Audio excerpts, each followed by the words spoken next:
오늘은 본줄에 집중할 때입니다라는 제목으로 함께 하나님 말씀을 나누겠습니다. 자신은 일복이 많아 어디에 가나 일에 시달린다고 생각한 사람이 있었습니다. 직장에서도 자기 혼자 일한 것만 같습니다.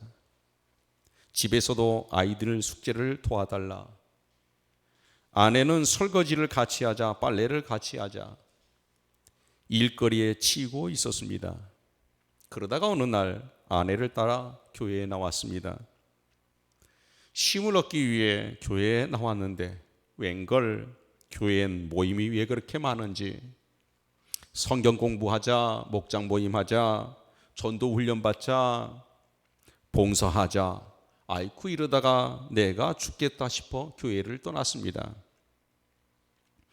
그러던 어느 날 죽어서 눈을 떠보니 자기가 천국에 와 있는 겁니다.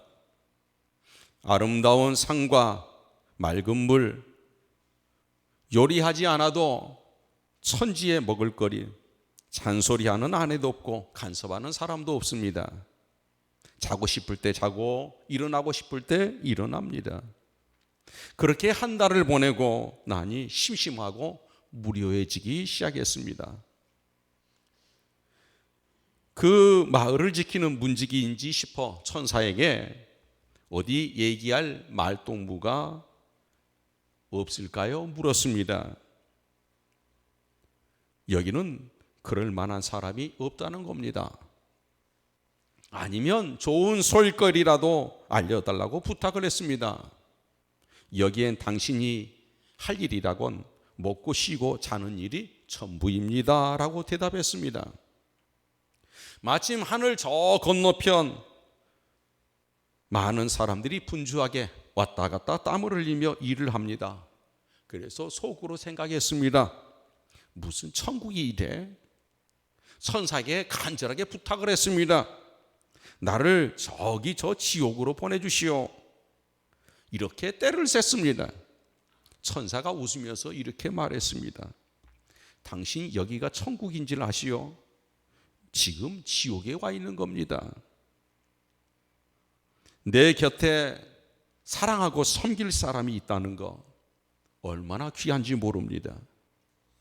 내가 땀 흘려 일할 것이 있다는 거, 내게 삶이 있고 목적이 있다는 거 얼마나 근사하고 감사하고 여러분 멋있는 일인지 모릅니다. 천국은 사람이 미치도록 좋아하는 곳입니다. 천국은 감사하면서 날마다 소일거리가 있고 행복해하는 것입니다. 평생 자신에게 가야 될 사명이 있고 그리고 자신이 해야 될 것이 있는 곳, 그것이 바로 천국입니다. 여러분, 인생을 살다 보면 웃을 때가 있고 울 때가 있습니다. 승리할 때가 있고 커다란 위기를 만날 때가 있습니다. 그래서 혹자는 이 인생은 굴곡의 길이라고 말을 했습니다. 여러분, 우리가 살다 위기를 만나면 내게 주어진 사명, 내게 맡겨진 일과 사람들을 집중할 때 여러분, 그때야말로 내게 위기를 돌파할 수 있는 힘이 되는 겁니다. 느헤미야는 무너진 예루살렘 성벽을 수축하는 과정에서 정말 많은 공격을 받았습니다. 위기를 만나게 된 거죠. 선한 일에도 방해하는 공격이 있다는 것입니다. 방해의 주동자는 다름이 아니라 사마리아 총독 여러분 산발랏입니다. 당시의 이스라엘은 페르시아 지배를 받고 있었습니다. 그래서 유대라는 곳에는 총독 여러분 느헤미야가 세워지고 사마리아는 산발랏이라는 총독이 세워지게 된 겁니다. 그런데 하는 일마다 이 산발랏이 여러분 유대 총독 느헤미야의 일을 걸고 넘어지는 겁니다. 심지어 여러분 온갖 음해를 다 하지만 넘어지지 않으니까 오늘 말씀해 보니까 어떻게 했습니까? 무서운 음모를 꾸밉니다. 저 느헤미야를 제거해야 되겠다. 저 느헤미야를 죽여야 되겠다는 겁니다. 그 당시에 느헤미야는 여러분 페르시아 황제 시임을 얻은 사람입니다. 아무래도 이 사마리아 총독 산발렛이 여러분 시기가 분노로 바뀌고 분노가 바로 느헤미야를 향한 저주로 바뀐 것 같습니다. 그래 느헤미야를 제거하려고 온갖 방법을 다 동원합니다. 이때 느헤미야가 어떻게 이 위기를 극복해 나갑니까? 여러분 세상에는 위기가 있습니다. 여러분에게도 있고 저에게도 있습니다. 보통 우리가 어떤 위기를 만나면 우왕좌왕하게 됩니다. 그리고 내가 하고 있는 일, 내게 맡겨진 일, 내가 앞으로 가야 될 일, 내 주변의 사람들이 보이지가 않습니다. 모든 것이 불평이고 모든 것이 여러분 불만이고 모든 것이 힘든 존재로 여러분 우리 마음속에 자리를 잡고 있는 겁니다. 이게 위기를 만나는 사람의 100에 9은 이렇게 여러분 무너져 내리는 것입니다. 그런데 느헤미야는 달랐습니다. 이 위기 앞에서도 느헤미야는 꿋꿋하게 하나님께로부터 받은 소명, 자신에게 맡겨진 그 일을 꿋꿋하게 걸어갑니다. 그리고 주변의 사람들을 보는 눈이 흐려지지 않았습니다. 주변에 함께하고 있는 이들을 챙기는데 게으르지 않았습니다. 사랑하는 여러분, 오늘 이 시간 우리가 이 말씀을 통해서 여러분과 제가 깨달아야 될 것이 무엇입니까? 우리는 위기 없는 세상을 꿈꾸는데 그런 세상 없습니다. 앞으로도 우리에게는 계속 위기가 올 겁니다. 그럼 위기를 우리는 어떻게 대처해야 될 것인가? 대부분의 사람들처럼 위기 앞에서 사람들 보지 못하고 내 주변의 소중한 사람들, 내 중에 사랑해야 될 사람들을 다 놓치고 오직 분노와 여러분 저주의 마음을 가지고 우리는 세상을 한탄하면서 그렇게 살아가야 될 것인가? 오늘 느헤미야를 통해서 우리가 배우는 것은 그래서는 안 된다는 겁니다. 그러면 느헤미야가 어떻게 위기를 여러분 벗겼겠는가? 자신의 재주나 아닥사다 왕의 총애를 이용해서 문제를 해결하지 않습니다. 오히려 그는 본질적인 일에 집중합니다. 그 본질적인 게 뭐였습니까? 하나님께 가는 거였습니다. 대부분의 사람들은 위기를 만나면 그 일에 집착합니다. 그리고 권력자를 찾고 재력자를 찾습니다. 나에게 따뜻하게 위로해 줄 사람, 내게 힘이 되어 줄 사람들을 찾습니다. 그런데 느헤미야는 그렇게 위기를 극복하지 않습니다. 그는 오히려 하나님에게 집중합니다. 하나님 앞에 나갑니다. 그리고 하나님의 능력으로 위기를 극복해 나갑니다. 저는 오늘 이 시간 오늘 느헤미야가 알았던 위기의 방법, 대처하는 그 일, 바로 이 시간이야말로 우리에게 위기가 오는 이 시간이야말로 하나님께 집중할 때이다. 위기 때는 기도에 집중할 때이다. 위기 때는 말씀과 기도, 신앙의 본질에 오히려 집중할 때이다. 이 깨달음이 여러분과 저에게 있기를 원합니다. 여러분, 제가 막 교회를 개척했을 때 IMF가 터졌습니다. 저희가 처음 설립 예배를 드린 게 1998년 2월 10일입니다. 조금 지나서 1998년 7월 7일에 여러분 IMF로 힘들어 있을 때 어떤 일이 있었습니까? 여러분 박세리라는 선수 아시죠? 골프 선수입니다. US 오픈에서 그렇게 여러분 골프를 잘 치다가 그만 공이 연배에서 뚝 빠지고 말았습니다. 이때 그는 바지를 벗고 걷고 맨발로 연못에 들어가 공을 쳐 올립니다. 그리고 끝내 우승했습니다. 박세리 선수가 그때 국민에게 주어졌던 용기와 격려, 희망, 환호의 시간이 지금도 우리의 머릿속에 생생하게 남아 있습니다. 대부분의 운동이 그렇지만 특별히 골프한 분들의 얘기를 들어보면 골프는 인생을 닮았다고 이렇게 말들 하십니다. 잘 되는가 싶어 방심하면 어느새 공이 웅덩이로 빠지고 벙커로 들어가고 개울창으로 들어간다는 겁니다. 또 위기인가 싶고 집중하고 최선을 다하면 그곳에서 탈출하는 다시 기회가 주어지는 그 운동이 골프랍니다. 여러분, 우리의 인생도 신앙생활도 마찬가지인 것 같습니다. 느헤미야는 수많은 위기의 순간 흔들리지 않았습니다. 오히려 집중합니다. 무너진 성벽의 수축을 집중합니다. 그래 성벽 역사가 52일 만에 끝이 났습니다. 이 역사를 보고 원수들이 놀랐습니다. 두려워했어요. 이건 사람의 힘으로 불가능하다. 하나님이 하신 일이다. 이렇게 원수들이 여러분 얘기를 합니다. 그럼 이렇게 얘기하면 원수들이 여러분 산발랏이나 사탄이 포기할 만하지 않습니까? 그런데 더 집요하게 여러분 느헤미야를 제거할 음모를 낍니다. 여러분 그러나 기억하십시오. 아무리 원수가 방해를 해도 하나님이 일하기 시작하면 무슨 일이든 완성되는 그 시간이 길게 필요하지 않다는 겁니다. 세상은 여러분 힘 있는 자, 돈 있는 자, 과학자 이들이 안 되는 일도 하나님이 하시면 어느 순간 기적으로 이루어져 있습니다. 하나님이 함께 하시면 죽었던 기도가 살아났는데 긴 시간이 걸리지 않습니다. 침체되었던 교회가 다시 일어나는데 그 긴 시간 걸리지 않습니다. 가정이 여러분 회복되는데 건강이 회복되는데 그리 긴 시간 걸리지 않습니다. 문제는 무엇입니까? 하나님께 집중하는 겁니다. 우리의 삶의 본질을 찾아가는 겁니다.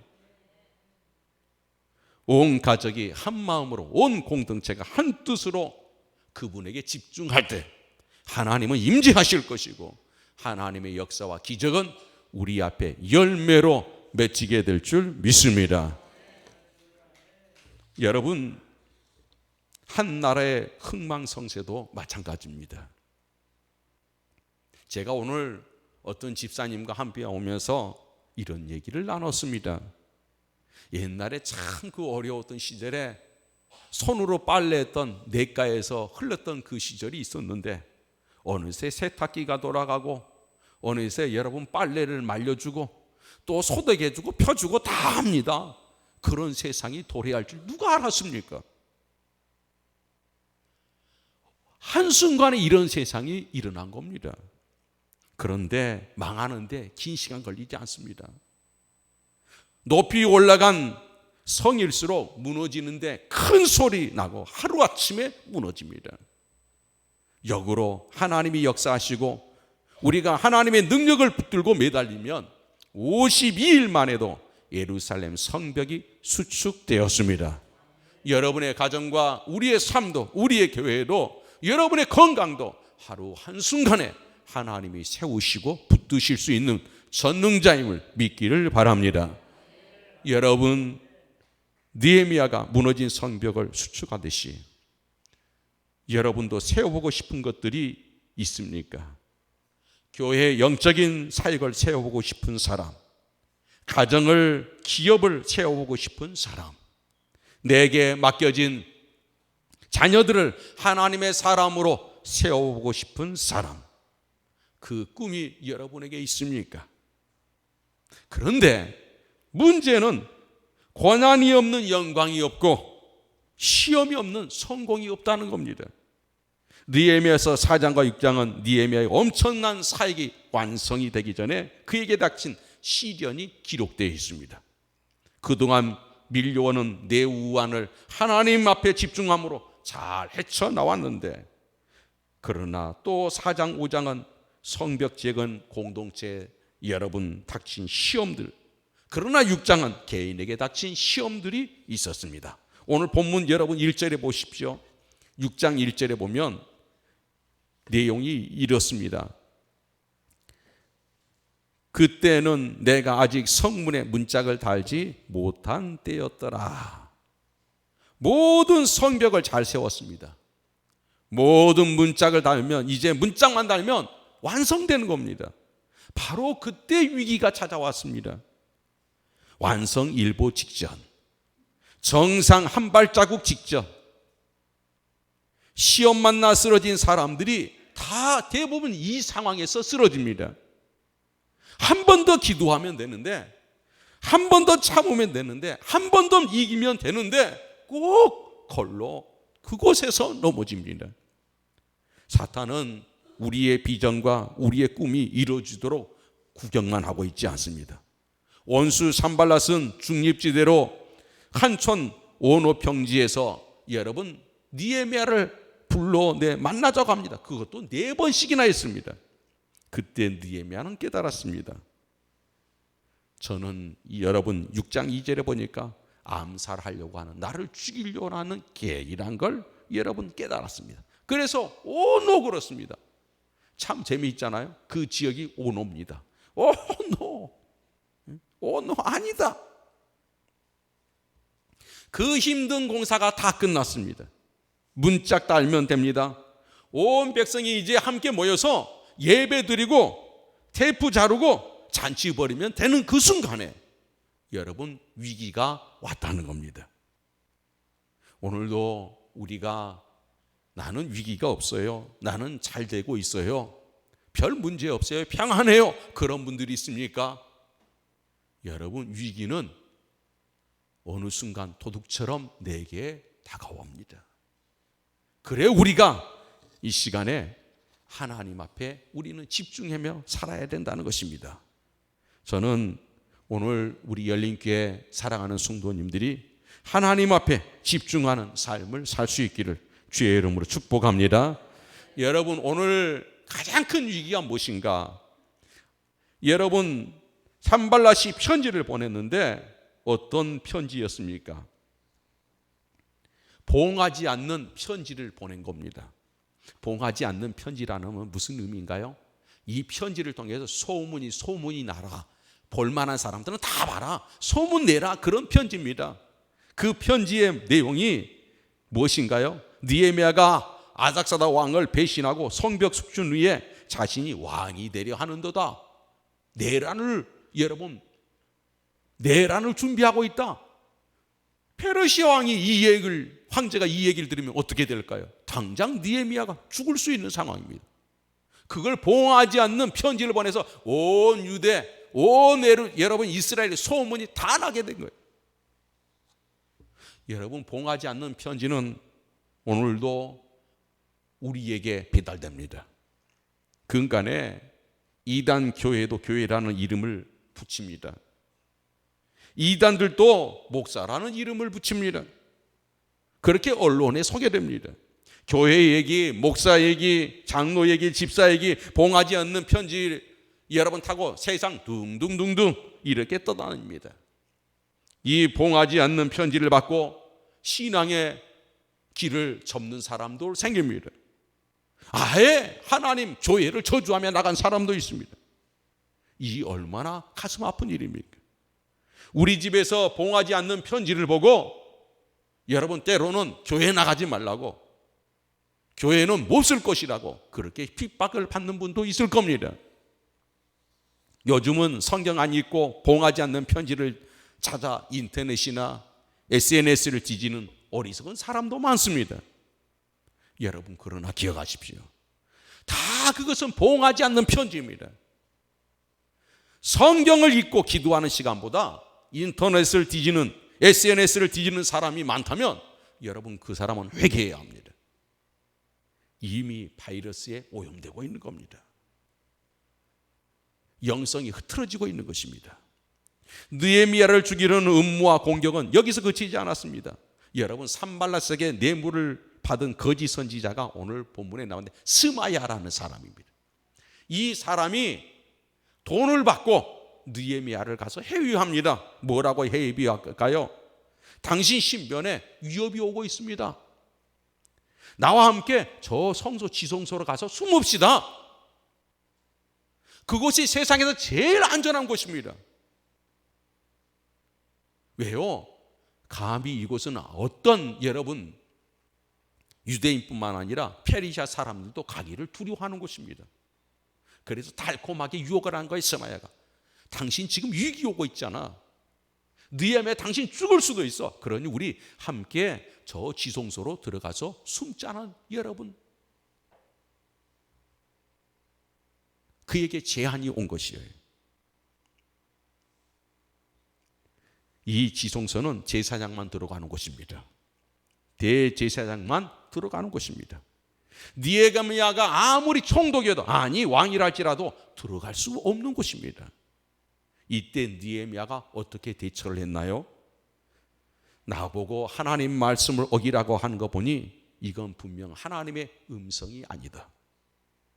나보고 계명을 어기고 목숨을 구하라고 충고하는 보니 저 사람은 진짜가 아니고 가짜이다. 그래서 그는 단호하게 말을 했습니다.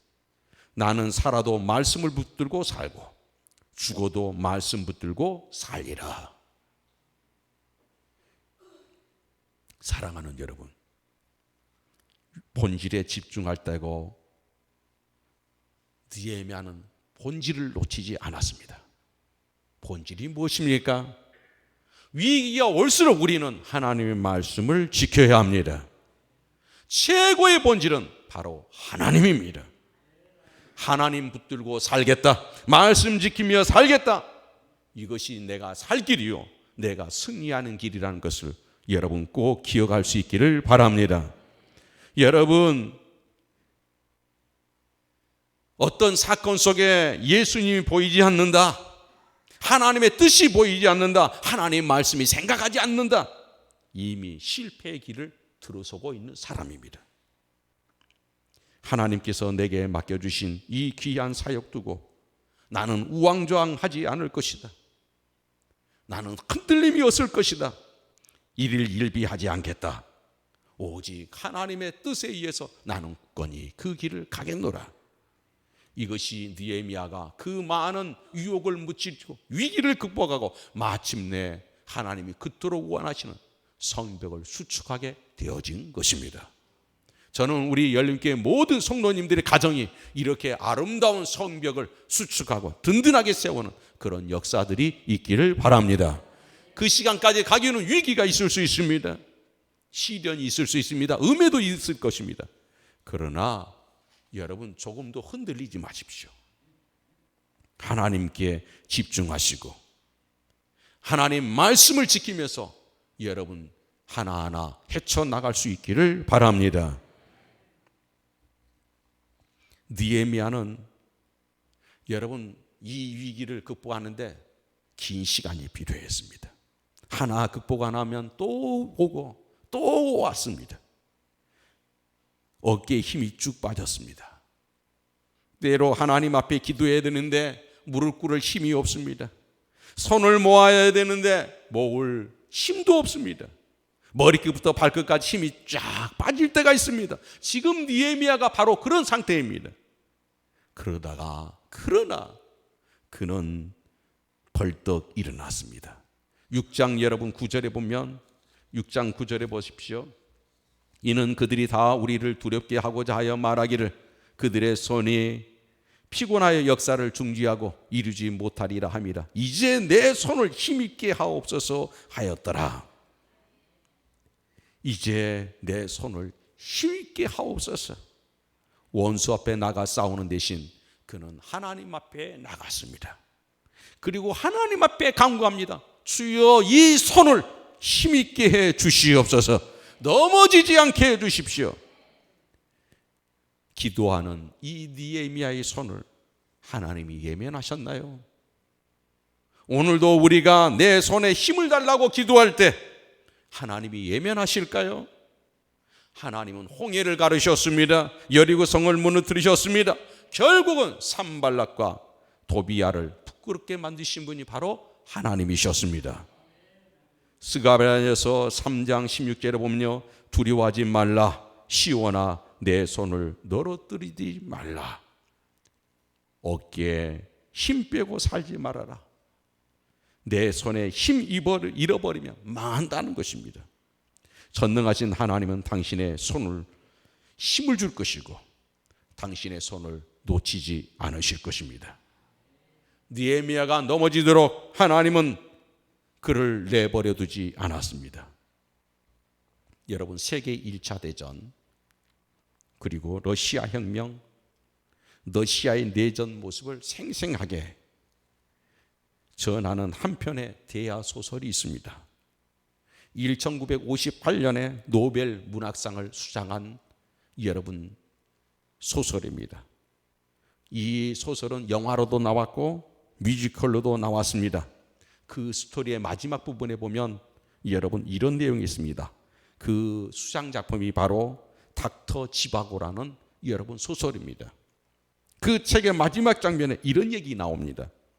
장군과 티나냐와의 대화인데요. 장군이 티나냐에게 물었습니다. 너는 어떻게 아버지와 헤어지게 되었느냐? 그러니 그 티나냐가 이렇게 대답을 했습니다. 혁명 중에 길거리는 불바다가 되고 군중들의 요란한 소리로 복잡한 상황에 아버지의 손을 놓쳤어요. 아빠는 먼저 나를 두고 달려나갔어요. 그때 장군이 얘기합니다. 아무리 위기 상황이라 할지라도, 아무리 불바다가 도시를 덮어도 사랑하는 자식의 손을 놓고 혼자 도망가는 아빠는 아빠가 아니다. 르마노프는 너의 아버지가 아니란다. 너의 아버지는 닥터 지바고란다. 이렇게 얘기를 합니다. 여러분, 하물며 여러분의 위기 상황 속에 이 손을 꼭 잡고 붙잡고 끌어달라고 기도하는데 하나님이 그 손을 놓칠까 싶습니까? 여러분 위기 상황에서 손에 힘을 달라고 기도하는데 하나님이 모른 척 하실까요? 여기에 대한 대답이 있습니다. 이사야서 49장 15절로 16절에 보면 이런 내용입니다. 여인이 어찌 그 젖먹는 자식을 잊겠으며 자기 태에서 난 아들을 궁일이 여기지 않겠느냐. 그들은 혹시 잊을지라도 나는 너를 잊지 아니할 것이라. 내가 너를 내 손바닥에 새겨서 보호하리라. 그렇습니다. 하나님은 당신을 영원히 기억합니다. 하나님은 당신을 항상 지켜보고 계십니다. 하나님은 당신과 눈을 마주치기를 원하십니다. 오늘 이 시간 하나님께 집중하십시오. 이제는 내가 죽는다 할지라도 말씀을 지킬 것이다. 나는 살아도 말씀을 지키며 살 것이고 죽어도 말씀을 지키며 죽을 것이라는 이 느헤미야의 고백처럼 오늘 이 시대 여러분과 저에게 그 어떤 위기가 우리에게 온다 할지라도 조금도 두려워하지 말고 놀라지 마십시오. 하나님은 내 하나님이 됨이라. 오늘 이 말씀 붙들고 다시 하나님께 집중할 수 있는 귀한 믿음의 가족들이 다 되시기를 주의 이름으로 축복합니다. 기도하겠습니다. 하나님 아버지 감사합니다. 오늘도 저희를 사랑하여 주시고 이끌어 주셔서 감사합니다.